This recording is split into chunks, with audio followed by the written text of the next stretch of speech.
آش سبزی شیرازی. سلام دوستای عزیز سفره خونه. این آش بسیار خوشمزه تو استان فارس و شیراز خیلی مشهوره.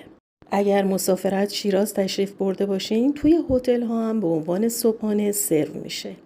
الانو خبر ندارم ولی چندین سال قبل تو باغ تخت و توی سراح برق یه مغازه آشی بود که این آش رو می آورد و صبحها براش صف می ایستادند. آش بسیار پرملات و کشدار و خوشمزه‌ایه. باید گوشت فراوون داشته باشه. بعضیا نخود لوبیا رو هم میکوبن داخلش میریزن که حسابی کش بیاد، اما من این کارو نمیکنم.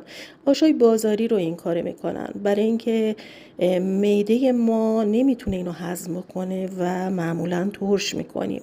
پس بهتره که فقط گوشت رو به صورت ریش‌های بلند و تاره‌های بلند در بیاریم که آش کش بیاد.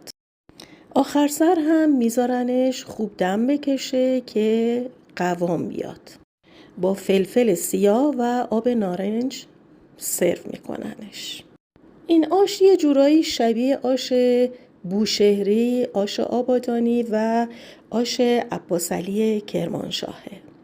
من با پیاز داغ فراوون، نارنج و نون سنگک سروش کردم.